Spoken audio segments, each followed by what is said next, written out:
Where were you at revenue wise when we met versus like where are you at today? When we first started, it was just one client, and I think it was between 8 to 10,000. I barely had like a LLC set up, and it was just kind of like including all of my personal expenses. And then now I'd say it'll go up and down because the solar industry, but between like 40 to 50. A friend of mine who had a solar company, he was like, check out this YouTube video we made. This is so cool. I was like, you paid how much for this? I was like, okay. I remember I would still film in like my shutter speed would be off and be like I'd adjust that for the lighting. Oh And no. then yeah, I think I did my first shoot for like 20 bucks. And I was like, okay, Wow. this is sweet. I was like, I made money. In the course, you kind of broke down exactly how to get an editor. And then I was like, I mean, I'll have someone else edit this, so I just film. Or you can do that? And you're like, yeah, yeah. I realized that with the videos, they're getting recruits. And that was the whole point of doing social media for solar companies. And so Wow. with solar, each recruit you bring in, if they can sell one system, they're gonna get around a $10,000 return. So you can Crazy. increase the ROI for them is so high that you can charge a lot more. I want people to know the power of niching down and the power of really understanding your market. First off, I sold door to door, so I saw a lot of the issues. Two main issues for any solar company. It's going to be the recruiting, and it's a very difficult job, so the turnover rate is super high, so it's always going to be an issue. Another reason for high turnover is because lack of training. So part of my like retainer package is we recruit them, and then we also build custom internal training platforms for the companies. When I first started, I didn't even have a CRM.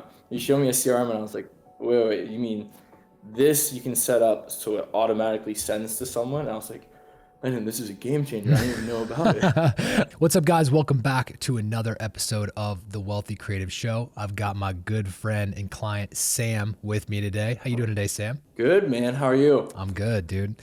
I'm so pumped to talk about this, and you've had just such a meteoric rise since we've met, and just you have such a unique business of how you use video to not only grow your own business but also grow in the solar space. So why don't you give the audience a little bit of background here, and a little bit about who you are, where you're from, how long you've been in video, and what you do today. Yeah, I'm Sam. I've been in video only for 3 years, Man, which people, yeah.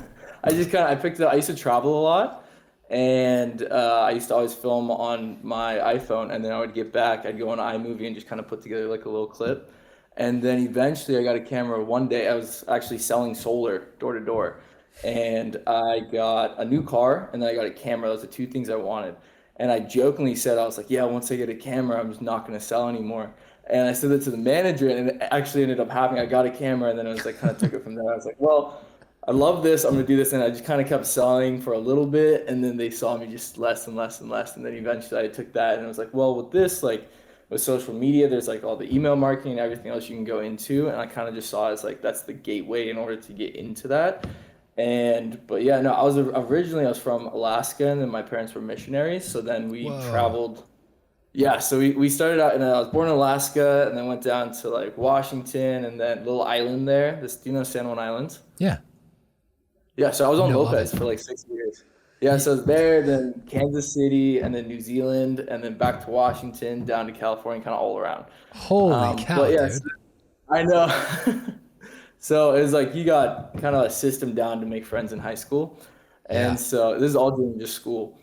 But yeah, anyway, then yeah, from all that traveling, I just wanted to pick up a camera, and then from there, I just kind of took it off, and then eventually I was making like my own videos for traveling, Mhm. and then a friend of mine who had a solar company, he was like, check out this YouTube video we made. This is so cool. I was like, you paid how much for this? I was like, okay, I got like 1080p, bro, but like, are you sure? Like, you should definitely ask him for at least 4K. And I didn't know too much about it at the time. I was just kind of messing around. I remember I would still film and like my shutter speed would be off and be like, I'd adjust that for the lighting. Oh And no. then, yeah, We were all there. so I We was were like, all there, yeah, bro. yeah, dude, I would mess around. I was like, this just doesn't look good. It looks so choppy. I had no idea. And Oh, anyway, then pretty much he was just like, he's like, well, I mean, you're saying there's an issue here. Why don't you have a solution? Like, would you be able to film? And I was like, maybe. And at the time, I had just been kind of messing around, making my own videos, and I'd stopped solar completely and started wanting to do videography. But I think what was I doing? I was in Florida at the time, and then I would put up flyers or put ads on Nextdoor just for like, hey, trying to learn. I think I did my first shoot for like $20. And I was like, okay, Wow. this is sweet. I was like, I made money. And then from there, he was like, well, if you come and film with us, like it'll be full time, like 4 videos a month. And from there, I just kind of started running his YouTube channel. Wow. So you started off, your first sale was just $20 for a video. Yep, Awesome. 20 bucks. I think it was just in the gym. Amazing. Yeah. I did some Yeah. gym content in the beginning too. Gym content, coffee shop, my big retainer, $200 a month to do literally everything for 200 is a great deal for them. Very cool. So you're well traveled. You said your family's missionaries. Is that right? Yeah, Man, yeah. that They're Christian based, and they just kind of they'd hop around a bunch. so cool. That is awesome. I bet you had such an incredible childhood from that. Yeah. I didn't know that about you. I love doing these because I get to learn a little bit more about you. So, before we started working together, what do you feel like some of the biggest challenges or struggles you were facing before you came to the Wealthy Creative? I would say the biggest issue was so I started out with them. They kept increasing my pay, and I was like, "Hey, this is awesome." The issue was there was no way to scale it because I was doing all of the fulfillment. So I was just focused on fulfillment. But then, kind of like from the strategy, so I wasn't too worried about getting new clients because this client just took up so much work, and Right. so they were working like with them. It was probably up to like 80 hours a week because it was Hmm. first just 4 videos, but then I would spend like 15, 20 hours per video, like really dialing it, and I was still like learning Premiere Pro at that time. Hmm. And so it'd be kind of like, oh, I want to do this. Or like, he'd be like, can you do this? And I was like, yeah, I can learn it. And so I'd go on YouTube and learn it. But the biggest issue is just the fulfillment. And so pretty much, I think being able to, you have in the course, you kind of broke down exactly how to get an editor. And then I was like, you mean I'll have someone else edit this? So I just film? Or you can do that? And you're like, yeah, yeah. And Yeah. I think that was the biggest thing where it just freed up time to be able to look at other options and try to get more clients on. That Yeah. was that was probably the biggest game changer for me. For sure. I remember seeing in the wins channel, you lit up the wins channel one day with just these insane wins.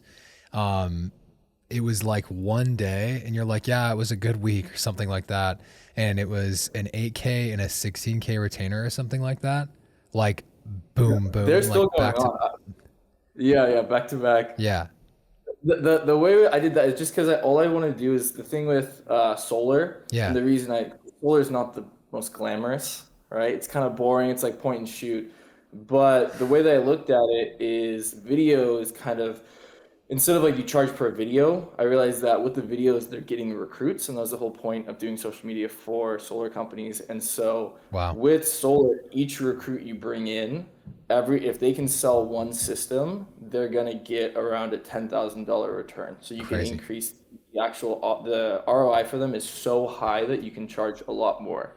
And then Right. I started adding in too many like let's do this, let's do DM marketing, let's build all the funnels, let's do this. I was doing too much fulfillment, so then I had to scale back from that just because I was like, well, we can really dial this in for you guys. Right. Yeah, and that was one of the big things that we talk about this a lot, and some people get to this point and some people don't. Some people actually just like love the craft of video so much that they don't actually get to the point of actually making a solution. I think that's like, to be honest, that's 85% of creatives, if not more, are people that are just like, yo, I just love to shoot and I want to get paid to shoot and paid to create, which nothing wrong with that.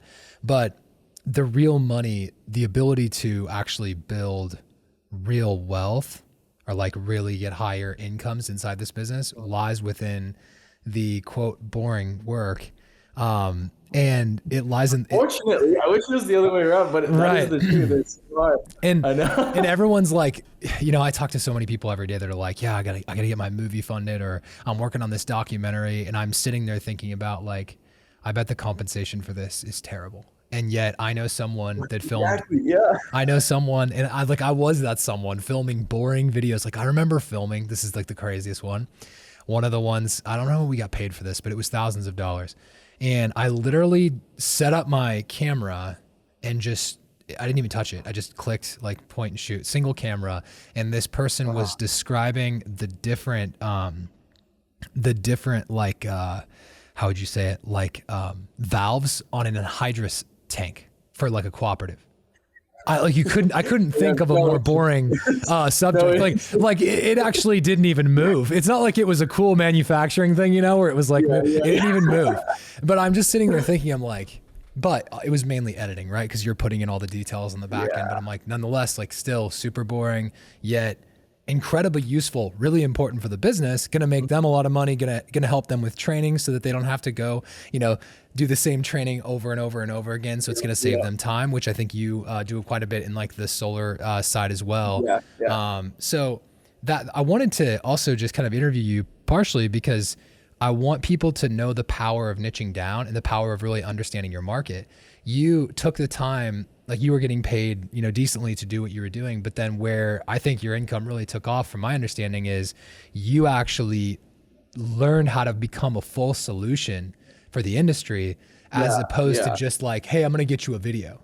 First off, I sold door to door, so I saw a lot of the issues, Yeah. and then from there, it was just kind of like, okay, in the solar, there's two main issues for any solar company. It's going to be the recruiting, and it's a very difficult job, so the turnover rate is super high, so Hmm. it's always going to be an issue.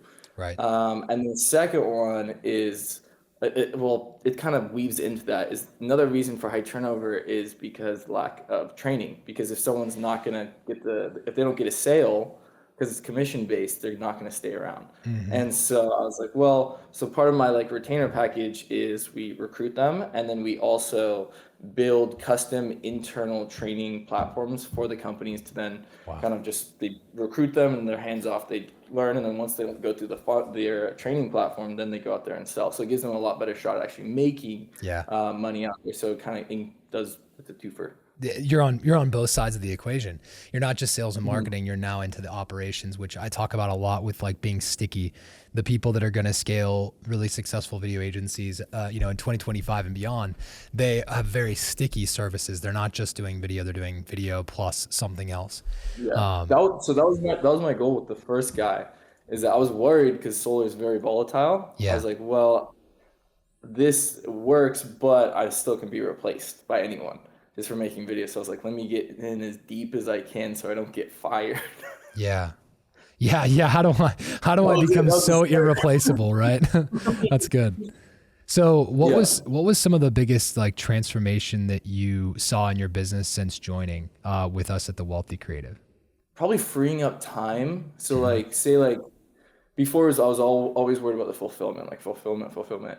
And then now it's kind of where the whole thing runs. I have like a VA, or my main assistant runs the entire back end, and then we have editors and then graphic designers and Hmm. then someone who runs the cold outbound. And so pretty much all I focus on now is setting up the funnel. It'll be sometimes doing, if it's really complicated, checks on like some of the videos. If it's like really important, has very detail oriented like part of the verbiage in the videos is super complicated and you have to really know the solar industry for that. So it's like that. But Right. I would say the biggest is just freeing up a lot of time Mm. from kind of taking a lot of the systems that you had in there and then just kind of just implementing them. Because like I remember when you first showed me, when I first started, I didn't even have a CRM. You showed me a CRM and I was like, wait, you mean this you can set up so it automatically sends to someone? And I was like, man, this is a game changer. I didn't even know about it. Dude, speaking of Eli, I was just talking to Eli about that a second ago earlier today. Cause Uh-huh. he, same thing. He was like, dude, and then like we started talking about the CRM and like now look at it, you know, now look at his life, right? It's That's his crazy. new company now. Yeah, like he's That's literally got a new awesome. company with it, and it's so cool. So that's awesome. So the systems and buying back your time was like a huge thing for you because Yeah, you, that was yeah, giant. Yeah. yeah, that's Yeah, massive. that was a huge play. Just because, and then that way, just being able to kind of, if you're not focused on, I mean, I know you mentioned like this, the low value task, and you can kind of focus on some of the bigger Hmm. goals to really either help the clients or help you get more clients. That I feel like utilizing your time, because you have different like throughout the day you have different tasks that you can stay busy with doing the little ones, or you can really focus on the ones that kind of get the ball rolling, keep the needle going. And Yeah. so being able to focus less on the little tasks and more on the bigger tasks that are going to make the biggest impact. I think that was probably the biggest difference. Like people might hear that and be like, oh, that's simple. Like it wasn't some crazy, Yeah. oh, it was this exact funnel. It's like, dude, oftentimes the right answer is the simple one. And it's actually taking things away so that you can focus on the thing that's already working. Getting from 0 to 100,000 is about saying yes to everything. Getting from 100,000 to 1 million and then 1 million to 10 million is about saying no to almost everything.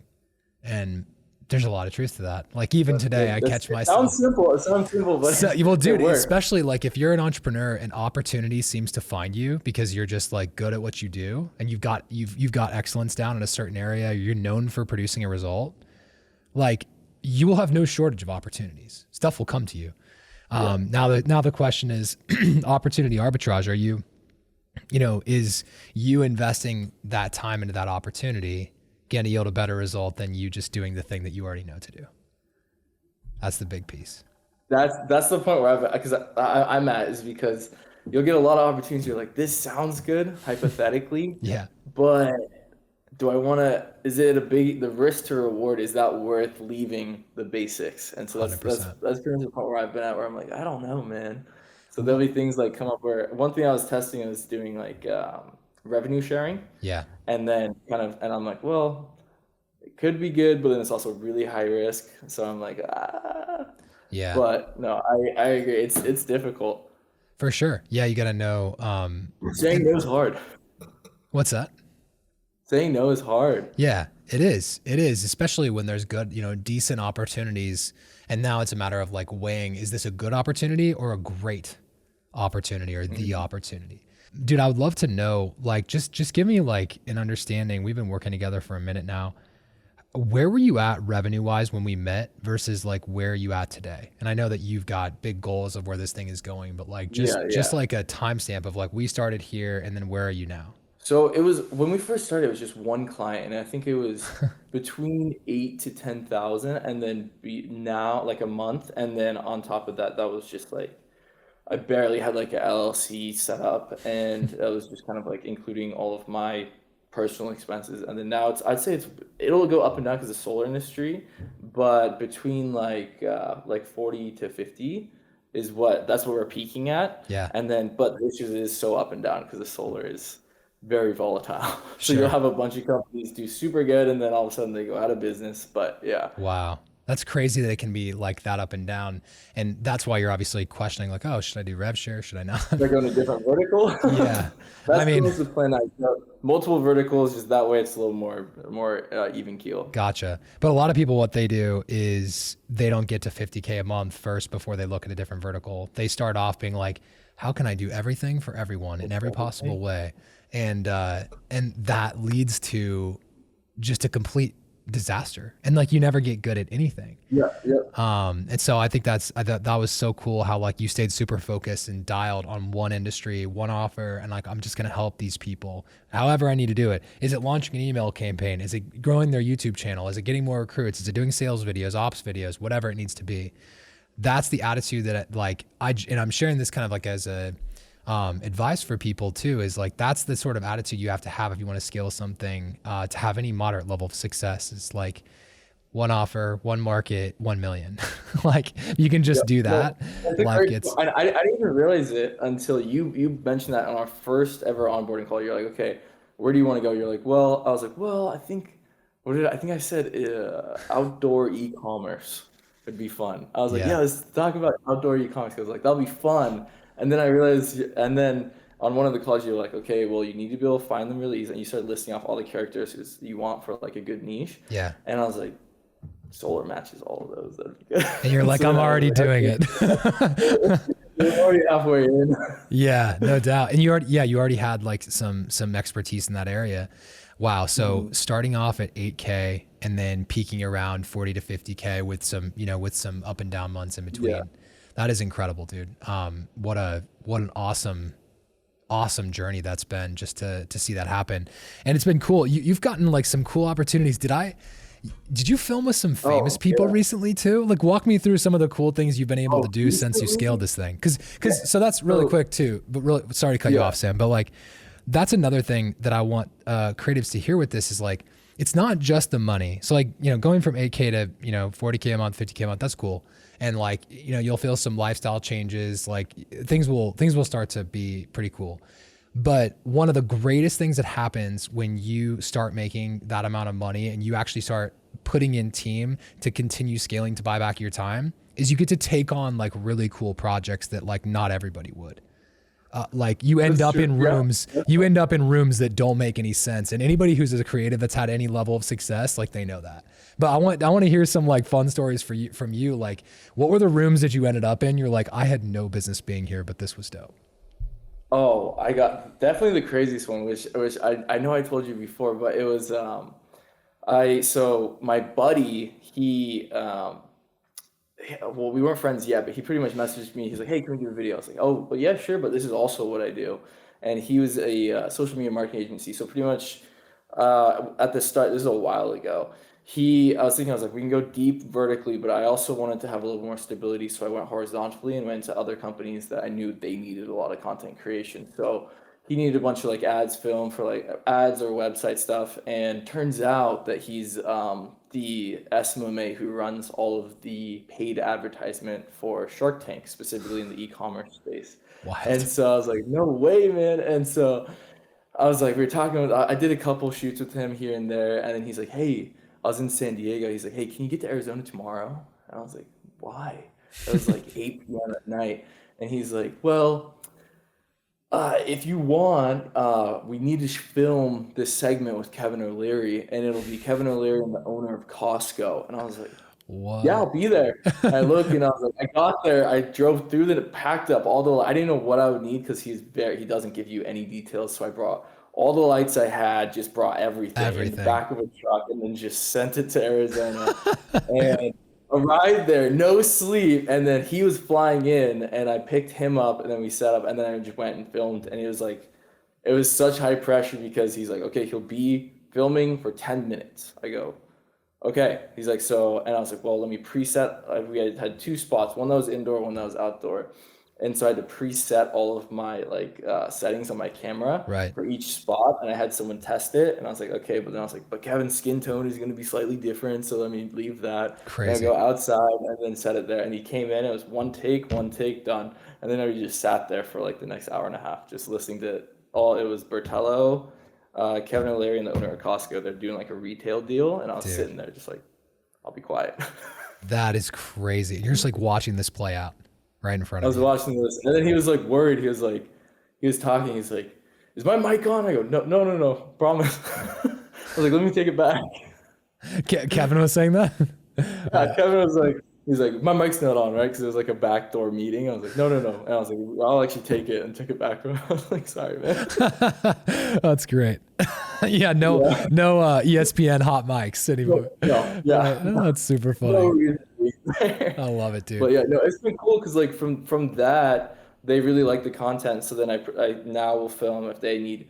They do primarily UGC ads, but if they need Mhm. like websites or like I have a podcast with and one of his other e-commerce companies coming up, and so it'll just be like periodically they'll just be like, hey, can you shoot with Shark Tank or for a casting video? I was like, yeah, sure. So cool. Yeah, and when you get around somebody that has that much distribution and that much like power over a marketplace, like it's crazy. They just Just having his face there. That's the whole reason for Shark Tank. Just have their face, yeah, their returns just skyrocket. yeah. It's dude, it's so crazy. That's understanding. That's another thing that just like a big takeaway for creatives that are watching this right now is like understanding distribution matters a lot. Like you understood the distribution of what that meant to those companies of like, hey, if this goes off on YouTube and they get solar people, this is what it means for their business. And I feel like so many people are just like, I'm going to make a dope video or I'm going to make you a set of videos that are really cool, but they don't actually understand the outcome. They don't understand what is this doing? Why does this exist? And why are we making this? And what's it going to do for the business? So I think that's, you've done a really good job of like taking time to understand that. And I think that's a big reason why you've Oh, had some, thanks for that. yeah. What's that? That's a lot of that stuff. You've done a lot of trainings on what is it? There's value-based selling, and then what was the other one you had? Yeah. So You're like time sell the project and product value based. project. Yeah, you differentiating those definitely really helped because I was like, wow, like they're actually making a lot of money off me. I should probably up my prices, make it hurt a little bit. Right. Yeah. Yeah. And like, I also like value-based pricing because it starts to align you with the business even more. And so you'll do things that you wouldn't normally do. Like you will show, you will wait until the export's done, check it one extra time, even if it's, 2 o'clock in the morning. And like, if you're getting paid, a couple $1,000s a month and you have 20 clients doing, like, the odds aren't high that, Sure. Yeah. the level of care, it should go into it. But everyone knows, like, when your skin is in the game and your name is attached to it, like, it's different. And that's why equity exists. That's why business partners exist. That's why joint ventures exist, is because that's a reality. So you've had some awesome opportunities, some great success since we've met. And what do you feel like, if there was like one thing that stands out about the Wealthy Creative comparatively to like other programs, what would that be? I would say the biggest benefit that, so besides the all of the courses in the curriculum helped amazingly, like that they made a huge difference. But I would say your attention to detail on for each student really helps them. You really break down what the main key issues were, like especially with the onboarding call. You explain, you're like, okay, well, this is actually where your bottleneck, and you don't go about it abruptly. You're just like, hey, what do you think about this?